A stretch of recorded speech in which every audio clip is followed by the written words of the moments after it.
Our first member starts off by saying, "Cool experience today!" Exclamation mark. I'd had a lovely week off work, so I was flying when I returned to work today. I work with a woman who complains and whines quite a lot, and it's obvious that she always has. I would assume that it's obvious because she's really expert at it and because nobody starts whining when they're 40.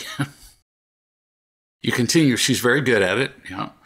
She began whining, and something just came over me to finally do something about it. I said, "You know, hon, I want to be honest with you. I'm quite sensitive to complaining. It just drains me. I grew up in a complaining family, and it just bothers me perhaps more than most people. I'd be happy to have a normal chit-chat, but not to complain."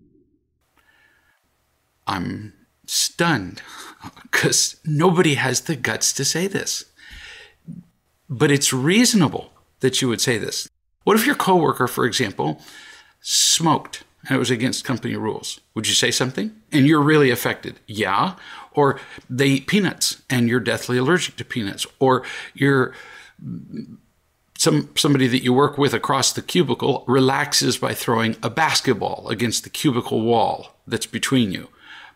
And yes, I've heard of all of these things happening. Would you say something? Yes, you would. And you'd be justified. And complaining has a similar effect. It completely drags down the entire atmosphere of the workplace. That's been, by the way, documented in multiple studies. You continue. She actually took it really well and didn't complain all day to me. I'm still stunned. Then at the end of the day, she came up to me and actually thanked me, I'm going to fall over in a minute, for prompting her to not complain. She said she's had a really good day because of it, because she didn't complain, and is feeling much better than she has in quite a while. We hugged, and it was lovely. Wow. You chose to respond to a negative environment in a loving way. And in the process, your day was better, and you might have begun a growth process for somebody else.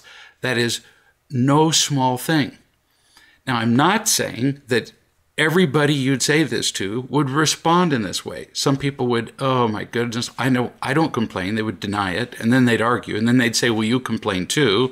And I've heard all the negative responses. But this one worked out beautifully. So imagine a world where people just solved problems in this way. Really, this is very cool. Now, I know another woman who had a similar workplace situation that kept recurring and people complaining and whining. And she spoke to them about it and made absolutely no difference. And I just learned the other day that she got a new and better job. So that's a solution too. But living with something that's emotionally dragging, it becomes intolerable. Then you go home and you're emotionally drained. Then the things that happen at home, whether you have family living with you or not, they drain you some more. And it becomes eventually just absolutely exhausting. Sometimes people will call me and say, "I feel tired all the time." And I say, "Describe your day. Beginning to end, describe what's a typical day." And sure enough, they're putting up with stuff that they shouldn't do. Shouldn't as in terms of it makes them unhappy. Not shouldn't as in there's a law or it's unethical. If you're doing something that detracts from your happiness, do something about it. Either change you, work at possibly educating the people around you, or get out. New subject. This weekend, I went to Atlanta with some friends. We did not have any solid plans after breakfast Sunday, and we were talking about what we wanted to do. On the way to Atlanta Saturday, one of the guys said that he'd heard that the College Hall of Fame was really interesting to see. I live an hour and a half from Atlanta, and I didn't know that Football Hall of Fame was in Atlanta. Now I'm almost curious, but not quite. As we were talking, I said I would prefer to do something besides the Football Hall of Fame. The guy who had mentioned this on Saturday got really angry at me. He said, well, I just mentioned it. Why do you have to make it a big deal? Why do you have to be so sensitive? I replied that I was just stating my preference since we were deciding what to do. My friend mumbled something else, and I said, it sounds like you're mad at me. They denied being mad, even though they were taking it all pretty roughly, had their arms crossed. When somebody has their arms crossed and their face is folded into crinkles all over the place and they tell you that they're not upset, yeah, that'd be pretty much not the truth. And they also had what I call a little mouth. You've all seen it. People get irritated. Another phrase for it is the pursed mouth, or the tight mouth. Probably pursed mouth is a generational thing, more old people like myself. My friend then said, are you taking your meds? Even though they're the ones that are mad at you. Yes, I get it. I had told a couple of them on one occasion that I was on an antidepressant. I didn't respond to the medication comment. Darling, you can do whatever you want, but these don't sound like very good friends. Your comment couldn't have been more innocent. And because I know you, I know that you're at least capable of delivering such a comment without being snotty. Is it possible you were? I suppose. But there's no doubt in what you say about the way they responded to you that they were offended. Everybody gets a preference. And if you're in a group, you get to express it. You're not trapped. And some activity could be found. It always can be. No matter what Donna and I are doing, we can find something we would both enjoy, which is all that matters. What's an activity that we could both enjoy enough? And it might not be the activity that either one of us would enjoy the most. Now, pay attention. That's not a compromise. We don't go, well, okay, I'll give up 30% of my most favorite activity. I'll go to my 70 percentile activity if you'll go to yours. No, it's not a negotiation. No, everybody has to be happy about it. Happy enough. I mean, who spends all day doing their absolute favorite activity anyway, much less with a group? Some activity could be picked that everybody would like okay. If people don't say what they want, if they don't stand their ground, stand up for themselves and get defensive, then almost anything can be done. Anything can be worked out between people. You continue. I'm sure I did some wrong things here, but not really sure what they were. I usually do not speak up and give my preference, but I'm trying to do this more. Good for you. And that might be why you got annoyed by the end. You don't do it a lot, and so when you do speak your preference, you'd kind of like people to listen, because it's not like you're one of those group-dominating souls who always get their way. I met one of these the other day, and my goodness, there was a group of people. The group might as well not have existed. She decided what she wanted to do, and then the rest of them were just browbeaten until they did what she wanted.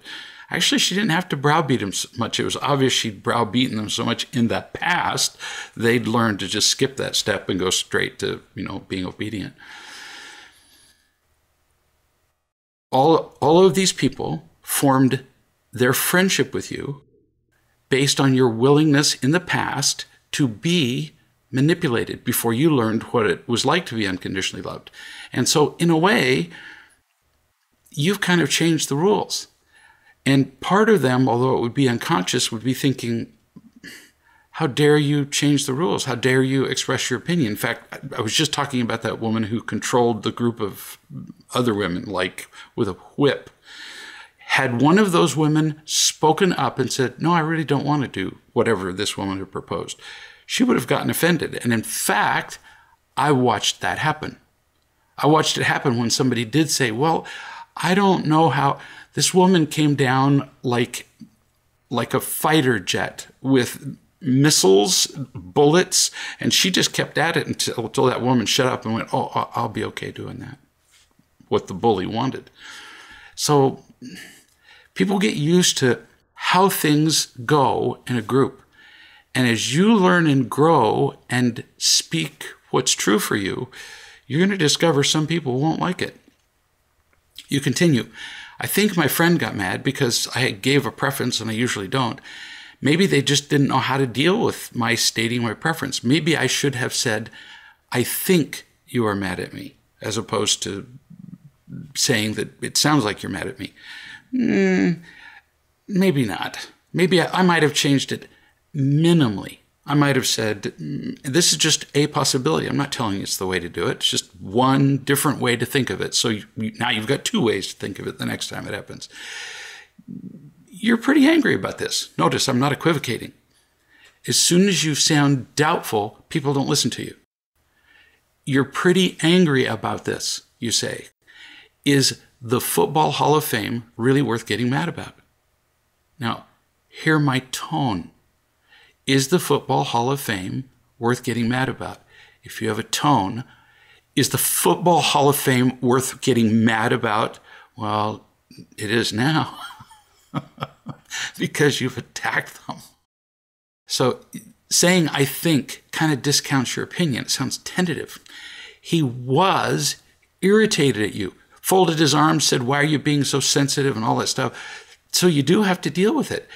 If you lose a friend because he can't manipulate or intimidate you, then this is really simple. He wasn't a friend. And you will have lost nothing. You continue. I sort of felt like I was being punched because my friend was so mad, and I felt attacked when I was asked if I was still on my meds. You really kind of make all of your suppositions, all of your conclusions about their being angry and unkind true when you mention that one comment. You tell somebody in confidence that you have been on antidepressants, or that you are now. I can't remember what you said. For them to bring it up later in a conversation and use it to attack you, are you still on your meds? That's well over the is it snotty or is it not line. That's just bitter. It's a low blow. In fact, a violation of your confidence. Even if everybody in the group knew, it still is. If you speak something out loud you were told in confidence, even with other people there who knew, you weren't given permission to make that a group discussion. And additionally, it's kind of vicious. So far you're telling me this is really not a great group of friends. It may have been once. It may have suited you when you were more compliant and more easily intimidated, but maybe not so much now. You continue, I did not feel angry with my friend, but I did feel attacked. Well, you were attacked. And I didn't feel like their statement about my medication needed to be answered. No, it didn't. What do I need to learn from this? I'm not going to tell you what you need to learn. I'm going to tell you some things you could learn, could consider. You might consider revaluing your friendship with these people. People who would intimidate, coerce, make fun of, attack you, that wouldn't meet the definition of friends. Maybe this was a singular event. If so, well, then let's see. But I'm guessing it's not a singular event. I'm guessing that it's going to happen again. So something to consider. And consider whether you're really feeling worthwhile with these other people. If you're not, it isn't worth having just the companionship and then have you feel smaller. The last thing I would consider that you learn is don't stop speaking up. That was pretty well done. No kidding. New subject. I know a man who's been studying real love for a long time. And he understands it in his head, but he has a hard time putting it into real life practice, which is true of, nearly all of us. Everybody can read the real love book, and it's written for, fourth grade reading level. I made it intentionally simple to read and understand the principles. But practicing the principles that's changing our whole lives. That's a whole different deal. So this man put his daughter through an expensive private prep school. Didn't especially have the money to do it. It was a financial strain. But when I say expensive, I mean like more than I spent on my kids' public education, all of them all put together for one semester. Then he did the same with college. Again, a private, expensive college. And she graduated with one of those jobs that sound fun, and this is happening more and more with kids now. Kids are getting fun degrees. They're getting degrees in play, but with which they'll never, ever get a job. Metal art welding. No kidding. That was her degree. Now, clearly, there are some famous metal art welders who have made livings doing this. You know, like 3. It's a pretty tough career to make a living at. Rhythmic gymnastics. Yeah, not likely to get a job doing that. On a resume, in today's world, that wouldn't impress a whole lot of people. It would incite some interesting conversations, but getting a job, you can get a job with some of these degrees, but it's very difficult. So now, predictably, she's one of the many who got a fun degree. She's back home after college, reading and watching television. And that's all she does. So she got her bachelor's degree after, and I'm going to be conservative because he told me the numbers once, after him spending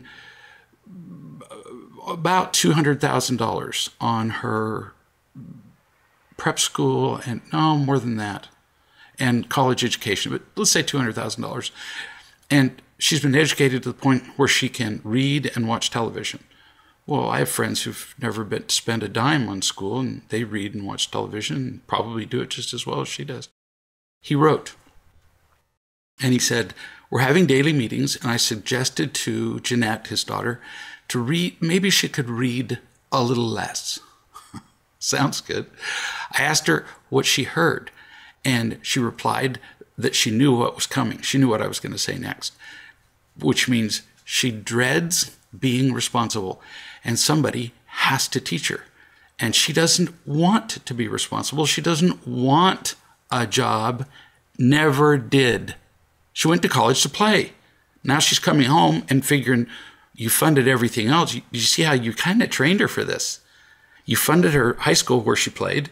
You funded her college where she played. And now she's home playing. And why in the world would you suddenly change the rules? Like the lady we talked about earlier, she's changed the rules with her friends. And now for you to talk about responsibility to your daughter, she's going, are you sick? Do you have a fever? Because you're changing the rules. She kind of wants a job, but she wants the kind of job that a great many people want in what are called the I generation. They want a job where they can work from home. They don't have to get out of their jammies. They're paid very well. They don't require any additional training. They don't have to report to anybody. And that's it. Oh, and they're never held accountable. But she doesn't want to look for a job. You continue. I made a mistake. I could have asked her to do the important things first, which we discussed, not just reading and watching television, and then be accountable for those. Then allocate time to read and really enjoy it so she could enjoy her reading without feeling guilty. But you didn't. And we've talked about this subject many times. You're afraid of her. Her look of disapproval. If she looks at you with a scowl, you just fold like cheap paper. In past conversations, I've talked to you about exactly what she needs to do. Because of the field that she got her degree in, she needs to contact her department at school. Every professor she's ever had. She needs to contact all the people she's done an internship with in person and find out the names of the people who do what she does, who could even direct her to somebody that they think might know somebody who would have a job in her field. And then, and this is the hard one, you give her a date to move out by. It doesn't matter how much encouraging, cajoling, supporting, begging, pleading, yelling, screaming. It doesn't matter how much of that you do. Unless there's a deadline, she won't do it. Really, I promise you. That's why she played around all during school. And even in school, she got things done only because there was a deadline. And I couldn't have been clearer. If you don't say, and I usually suggest to parents that they pick a date like maybe 2 months away. Why do I say that? If you say 6 months, they're going to wait till the last 4 days to look for a job anyway. So the date she moves out by, of course, and you're going to tell her this, you will already have to have found a place to live and a job, or you're going to be moving out into the homeless shelter, which is one of our options. Give her a date, or you're going to have an adult reading and watching television in your house till you're dead. I can't count how many adult children end up doing exactly this. And it's statistically been shown to that it's becoming more and more common. In a partnership, you don't change the status quo normally without an agreement. And you and your wife didn't sit down and agree to how long your daughter would be home after school. So you need to do that now. If your wife won't agree to a date, you still get to set one. Now, I'm making a big deal out of this because normally 2 partners have to agree before they do things. But see, it's change what is the status quo. And the status quo was she was gone. She was out of the house to school, and you didn't agree to have her move back in the house. She just appeared there. And you didn't agree to have her there reading and watching television for a year. She had no right to move back in the first place. So if your wife, and I'm saying this because I know your wife, absolutely kicks up a fit and says, I won't throw my own daughter out of my own house, because I can hear those words in her voice in my head. Yeah, you get to throw her out. It's just time. You don't ever see an adult eagle sitting in the nest waiting for mommy to come and feed him. If the animals have figured it out, how is it that we can be so stupid? Because we're afraid of disapproval. You continue. What she felt was that she is worthless and bad, that she doesn't know how to do anything, a pattern that is repeated by people and events. So what can I do differently? I know why she reads. It's her way of coping with her pain of not having been unconditionally loved, especially by me and also by her mother. Well, through all of this, love her. Duh. You don't deliver a deadline with anger or irritation. Through all of this, you love her. You offer to show her how to write letters to her former internship preceptors, or you run through a sample interview on the phone where you're the preceptor and she's calling them. You love her, you be kind to her, you teach her. You be a father, which involves teaching responsibility, not giving them a place to read and watch television. Actually, prisons do that. Prisons provide just perfect places to read and watch televisions, but who sends their kids to prison? Because, they'd be fed, clothed, given an opportunity to read. So give her a time limit, and you'll be doing her a favor. You're being a father. You conclude, I make time to remember and feel that you love me and other people love me, that everything's going to be okay. I even see this choice at times. I make the mistake, though, and forget too easily. I get afraid of doing the right thing. How different I'd be and how differently I'd live if I could do this one thing. Just trust that I feel loved and trust that it's going to be okay. Yes, and all this trusting is nothing until you do something. So I'm going to say it for the 3rd time, even if it's repetitive. Nothing I've said matters until you give her a deadline. You give her a date and you give her a time. You know why the time? Because literally they'll wait till the hour before and say, oh, I need an extension. No, they need to know the time. And it also makes it really clear to them, you ain't joking. If you say you need to be moved out by next month, wow, is that vague. And you're going to get to the 31st of the month at midnight and they're going to ask for an extension. But if you say April 14th at 2 p.m. Yeah, it's pretty clear. There's no way they can say, well, you meant this April. No. It's much harder for them to later say that you didn't really tell them. New subject. Woman writes about how she's dating a guy who's a very kind and nice and generous person. Now, the rest of the facts. The more questions I ask, I learn that he has 2 adult children. And if there's any conflict between any time that he's committed to spend with her and then one of his children come up with something that they want to do, poof, he cancels the event with her and spends time with the child, especially his son. She might propose that they go out and do something, and he goes, "Oh, I don't know that I want to go do. I don't know if I want to go do that." But if she proposes that she pay for it, and he makes more money than she does by quite a bit, then he'll say, "Okay, well, I'll go." In other words, he's only too happy to cancel time with her when his kids want the time. He's only too happy to be cheap and stingy and not pay for things and let her pay for things. And he's been married 3 times. That doesn't disqualify somebody, but there's no learning curve here. There's nothing she's told me that indicates that after being married 3 times, he's somehow learned something from these experiences. No, it was just 3 lousy women.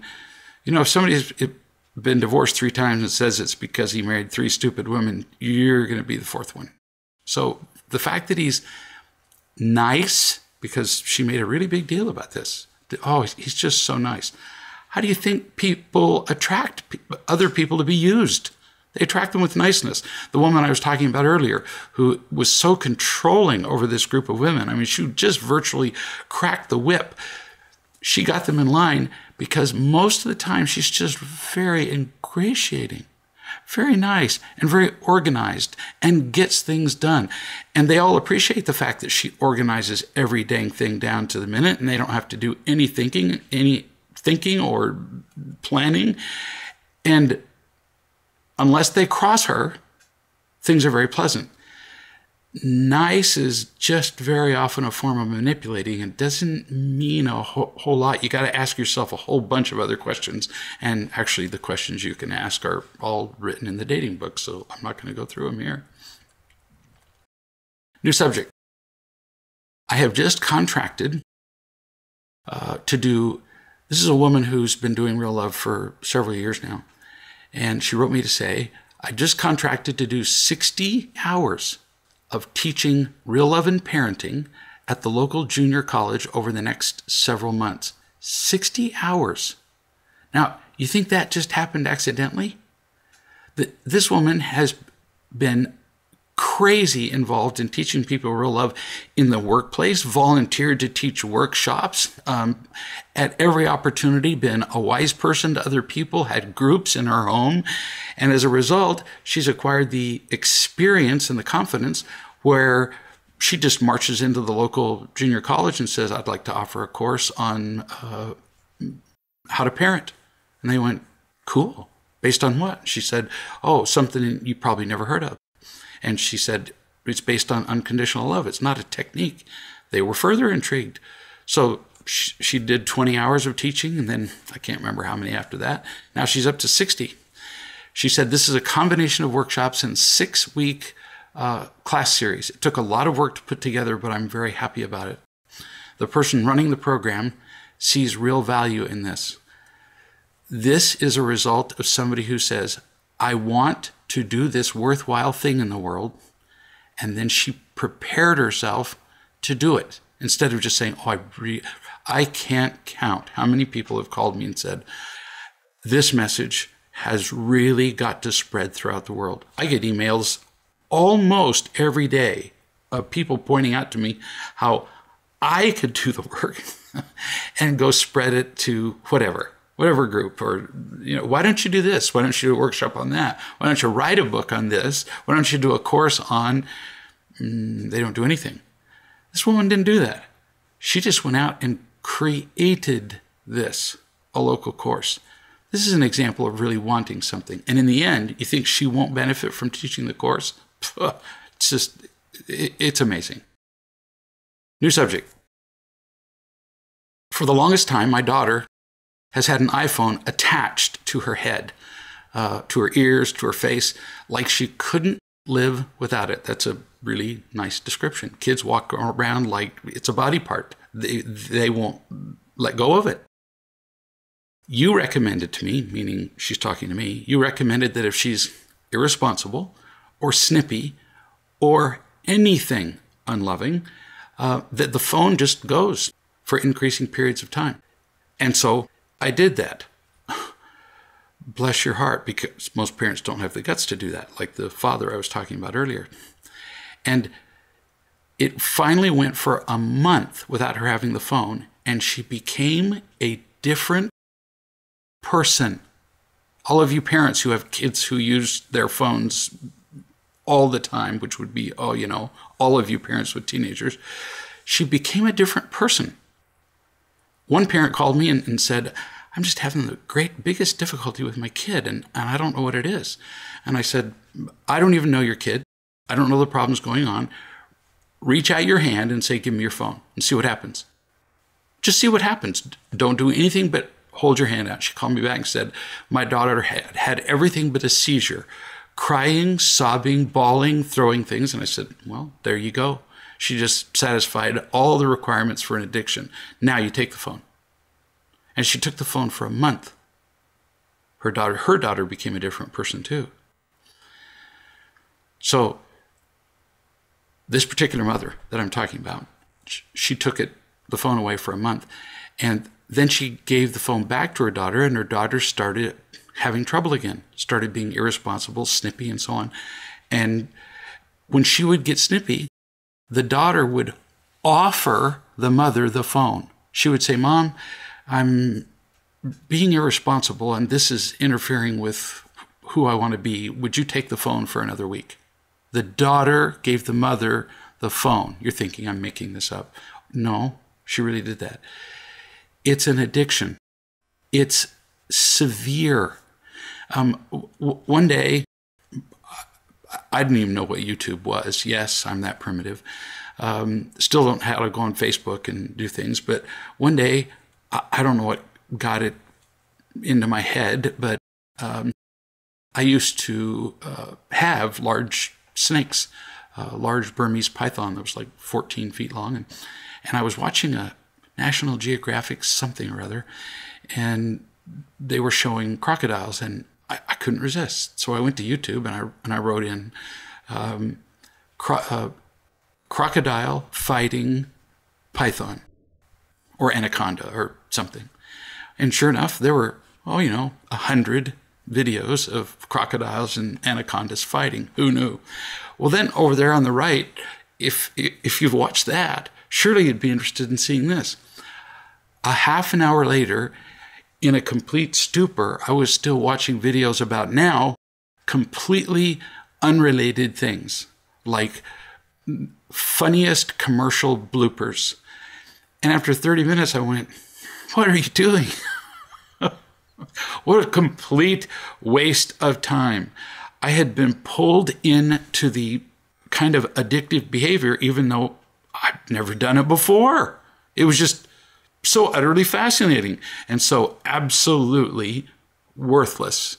Now, if I'm ever in a group of people and they say who would win a contest between an anaconda and a crocodile, well, now I know. But so far, I've never been in a group where that's come up. The mom said recently grades began dropping. Her attitude was snippy and she wasn't doing her jobs. And she thought it was a mystery because she said she'd been good before that and taking the phone away had changed her behavior. So she asked, and the mom had the phone and had had it for a month. So I suggested she go ask her daughter a question, which might seem strange to you, but it's going to make sense in a minute. She went and asked her daughter and said, how is it that you're getting access to a phone? Her daughter's addiction and the behavior that followed were so predictable that if her daughter was acting snotty and snippy, she was using her phone. So the mother just went and said, "How are you getting access to the phone?" And the daughter looked like she'd been slapped. Like, how could you possibly have known? Turns out one of her friends had gotten a new phone, and so the daughter was using the old one at every opportunity, just like she used to do when she had her own phone. So then we had a long conversation, Mom says, about screen addiction. She sobbed. She knew that something was wrong, but she didn't know what. And she said that she's been very, very scared about the direction of her life. She finally cuddled into me and sobbed for quite a long time. I talked about all kinds of things regarding feelings and love and anger and hate. And when I would go to stop talking, she would say, "Would you please keep talking to me?" Wow. What is she telling you? She wants connection. She's trusting you that she can connect with you. But in the absence of enough connection, and it's not like I'm telling you you've been neglecting her, but in the absence of enough connection, what does she do? She connects superficially and meaninglessly with people by way of her smartphone. Remember this. She trusts you. This is the payoff for all those times that you provided consistency in her life by requiring responsibility for her behaviors. That's why you can't ever back down. I'm saying this to every parent of a teenager when she gets mad at you. You can't even lift your brow. It doesn't matter if you back down on the issue. If you even look concerned, they've won. And now they're the parent. You have become a gravitational constant for her. To all parents, your children need you to be parents, not their buddies who give them what they want. You continue. And the bright, loving light that she had when she was little was back.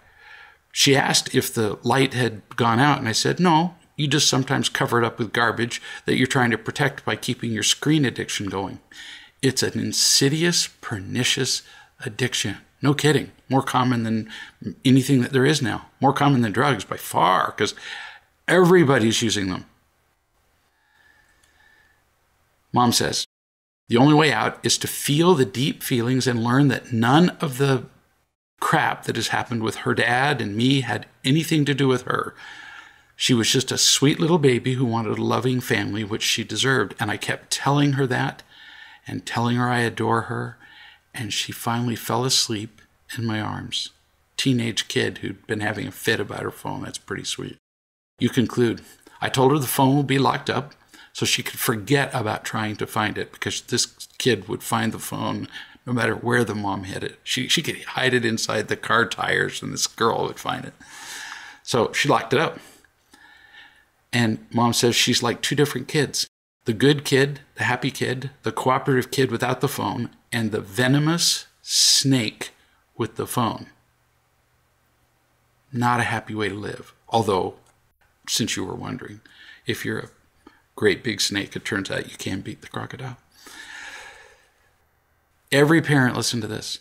If you're inconsistent, your child learns only that you're a fool to be manipulated, tricked, and lied to. We have to provide gravity for our kids, which never varies. There are times when we're climbing a hill when we wish gravity would go away and we could climb the hill more easily. But if we ever got our wish that gravity would go away, the world would fall apart. We depend on the consistency of gravity. Your children count on the consistency of you. New subject. This is a question from a mother of a 5-year-old, Zoe. She says, Zoe asked to play the piano a year ago, and she still plays, which is frankly amazing. There are almost no 4-year-old kids who start the piano who are still playing after, 2 months. That'd be long. Most kids have kind of faddish desires. I want to play the piano because they see somebody playing it. I want to play the violin. It lasts for 2 weeks. She's still going at a year, so that's unusual. She's already proven to be tenacious. You continue. She loves it, and she loves her teacher. My question is about practicing. Do I require her to practice at this age? I have waffled on this the entire time. We've obviously gone through the ups and downs, with my own hormonal variations. So there have been times that I've blown this out of proportion and forced her to practice and it went poorly. But I've always explained to her that it has nothing to do with piano. I just go crazy sometimes, and then we always manage to get back together and be loving. Good example for all of us. You said, sometimes I just go crazy. Point out times to your child, to Zoe, when she does the same thing. Sometimes mom just goes crazy. Just like remember yesterday when you went crazy because you didn't get your pizza as fast as you thought you should have, with eating or buckling in the car seat or bedtime or whatever. We all do it, but it never makes us happy. So she feels included in the family of, kind of mankind, so that there isn't a different set of behavioral rules or a different set of behaviors for adults and children. No, we all do the same stuff. Adults just do it with a little different flavor or style or bigger. You continue. Currently, the way I have it set it up is that she does not have to take piano lessons. That's always been the case. But if she wants to take lessons, she has to practice. Bless you. Right. No child should be forced to play the piano or the violin or anything else, or play hockey or baseball or any of the things that the parents vicariously get a kick out of because their kid's successful. But if she's going to take lessons, practicing is just part of taking lessons. This is called welcome to life, kid. Like most lessons which we fail to teach. School labels subjects, and they teach us algebra, geometry, history, and it goes on and on. But where's the course in life? There isn't one. Why do I have to do this? Asks the kid. Because I told you to, say the parents. No, that's not a life lesson. The real answer is because this is how life works, and I'm teaching you how to live. These lessons will make you happy for the rest of your life. And I'm such a sweet parent, yes, I'm being a little sarcastic, that I'm willing to teach you life even when you're being snotty. Isn't that great? Aren't you just unspeakably grateful? Really, sometimes you could say it just like that, but not every time or they'll kill you in your sleep. We need to teach them life and choices, that there's a price for choices. If you get a car, you have to change the oil. You have to change the tires. If you buy a house, you have to get insurance. Show them some of the bills that she would completely take for granted. She would have no idea what it costs for her to live in her home. We have to pay this much in insurance. We have to pay this much for repairs. We have to pay this much for heating, cooling, on and on it goes. If you have a child, you love and teach. And one of the most important principles you can teach is all decisions have a price. So does this one. You take lessons, you practice, but let her agree to it or not. So now, knowing this, do you want to keep taking lessons? Because you'll have to practice. Emphasize that if she doesn't practice, the lessons will stop. And that can't be an empty threat. Now, I don't mean all at once, like she misses one scheduled practice session, cut off her piano lessons and put her out with the dog to live. No, come up with how many times you'll remind her, for example, this is just one possible approach, you do whatever you want. How many times you will remind her to practice in a week or whatever. No television until practicing, whatever consequence you choose. But eventually, if it turns into attitude, despite the agreed number of reminders or consequences, then the lessons are over. Now, if the kid has an earache or a cold or whatever, you got to have some flexibility for bad days. But I can't emphasize enough that this is a lesson about life, not about the piano. She's learning that every choice has a price, including the piano. Show her videos of people, easy to find. If you just look up pieces of different levels of difficulty, the teacher will give you those. Show her videos of people playing the piano at various stages of accomplishment. And then either you describe or have the teacher describe the approximate practice required to reach each level. So you show her a piece that she particularly enjoys, and the teacher tells her that this would require hourly practice for about 6 weeks. The kid needs to know that. The pieces are going to get harder. The practice is going to get longer. This is the life lesson. Again, you continue. So I try to give her as much freedom as possible with how she practices as she becomes more responsible and older. So she used to practice exactly what her teacher asked a certain number of times that she agreed to beforehand with the teacher, and she's happy to do pretty much anything the teacher says. Now she decides what pieces she plays, whether or not she uses both hands, which lines she'll play. She reads treble clef fluently, that's the right hand, and can practice without my help. So I made it part of her morning routine that she plays the piano. She gets dressed, brushes her teeth, does all that on her own, plays the piano, and then comes and wakes us up. That's pretty good training. It's going really well. Of course, sometimes she comes in before playing, and I simply ask, have you finished getting ready? And she says, yes, but not the piano, and then goes and does it. Well, honey, that's pretty good. That doesn't count as failing to practice. If you simply ask her, are you completely ready? And she goes, oh, no, not the piano. That doesn't count for anything. Or sometimes she asks me to come with her, and we make up words to the songs, and I sing while she plays. Frankly, your approach sounds pretty brilliant so far. The input, you said it yourself, she'll do anything the teacher says. So if she needs to practice every day, or if she needs to practice so many times with the right hand and so many times with the left and then together, instead of making that decision herself at age 5, in other words, expecting a 5-year-old to be a piano teacher, you might get the teacher to be more specific with the kid. Like you said, she needs to be given increased freedom as she gets older. Yeah, 5 isn't older, not for practicing the piano. In fact, most teachers won't teach 5-year-olds. So the teacher would know how much practicing and what kind of practicing is appropriate for the age.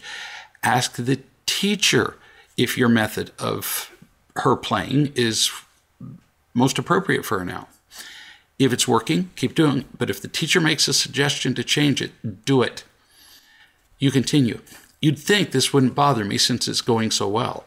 I got to admit, I have been wondering what's bothering you, because this is pretty good for a 5-year-old to do something regularly. And she enjoys it. But if I'm around her, she often fusses about practicing seemingly difficult things that she actually can do quite easily, like playing with 2 hands or playing an entire song through. This bothers me because I know she doesn't act like this during her lesson. Big clue there for you. So I've taught her that I expect perfection in the past, and she still struggles with that. Maybe, or more likely, because this is just far more likely with kids, when she complains, she gets your attention. We were talking about this earlier. A kid will just do anything to get attention. And if a kid can get you to even furrow your brow, the kid goes, I don't want to do this, and you show the slightest wrinkling of your face, the kid's got the emotional attention they want, even if it's not loving attention. Studies prove they'd rather be yelled at than be ignored. Either way, that's one of the new rules I would suggest you implement. Your practicing includes no complaining, just like part of practicing is learning to make no mistakes. So no complaining is just one of the new rules. Whining is not practicing. So if she does whine, you just put your hand to your ear and you say, what am I hearing? You make light of it. She'll listen. Teach her how to say that something is difficult. Show her the difference between saying, Mom, this is really a tough piece, and I don't like this piece because it's hard. And do it dramatically, because that's what she does. It's okay to say that something's difficult. It's okay to say you don't want to do something. But whining is not part of it. You continue. I mean, she does the same thing when I'm teaching her how to buckle herself into her car seat. Gee, no surprise, which proves she gets attention from you when you wrinkle your face. She tends to resist things she thinks she will fail at, Or, like I said, she resists things that will get your attention. And see, she won't get your attention if she resists things that are baby easy. She knows that won't work. But if it's marginally difficult, she knows she can get you to sympathize with her or become annoyed. So I basically don't know if I'm helping or hurting her. Should I not require her to practice at all and just let her play the piano when she wants? Even though she enjoys it, she doesn't often choose to do it on her own without somebody at least suggesting it. I let her skip some days if she says she doesn't want to. She decided Saturdays are her break day. Again, talk to her teacher. Have her teacher write out the rules for practicing, and you've already said it. She does whatever the teacher says. It's you she's playing. She doesn't do this with the teacher because the teacher doesn't get played, because she's heard all these excuses. She's heard all the whining. She's heard all the, and the teacher just rolls her eyes and go, yeah, well, you can whine or you can just play the passage again like I just asked you to. I can tell you, as somebody who at one point was a pretty accomplished pianist, meaning myself, that irregular practice is no practice. So if she's going to take lessons, she does need to, and you need to watch your feelings around her. If she complains, you have to get calmer, not agitated, and remind her that we don't complain, like we said. So what is that? What is that tone that I'm hearing? Buckling herself in the car seat. You become ultra calm. Emphasize that we're not in a hurry. And if she becomes the least bit frustrated, you stop everything. And you teach her that mistakes mean nothing. Learning from them means a lot. But the whining stops before anything else is finished. You don't finish buckling her in until you've taught her the whining lesson. I had a grandchild once who didn't like to have his diapers changed. That's an understatement. Kick, scream, throw things. And he was such a big, burly kid that my daughter could barely hold him down to change his diapers. It was becoming exhausting. And then when you consider that he's kicking and throwing things and she's changing a poopy diaper, it became unpleasant in multiple ways. So I made a suggestion to her. I said, you're getting upset when he's doing this now. Try this. You get calmer. You reach down, and yes, there are some people who would just find this cruel. It's not. And she bought some webbing, strapping, nylon strapping, and she would just calmly tie it to his ankles, to both ankles, both wrists, and then tie it to the corner posts of the changing table, and he would discover, I can't move. All the fussing vanished when he wasn't getting something out of his fussing. That was the point. He needed what? We've talked about it before. It's a trick question. Gravity.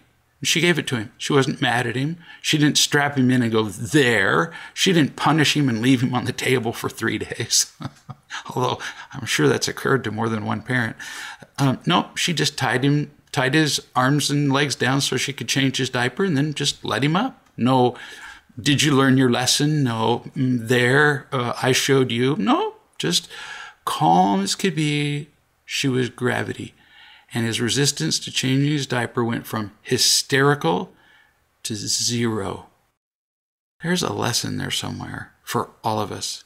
As parents, we need to love and teach. And oddly, we've done a remarkable number of parenting questions in this particular video chat. Older kids who've graduated from college, clear down to changing a child's diaper. And in case you hadn't noticed, the rules are the same. Love and teach. And when we teach, what are we teaching? Life, not a particular task necessarily. And we never, ever fail to ask ourselves, what will this be like if I bring more love into it? That's the essential ingredient to every interaction. We'll see you in a week.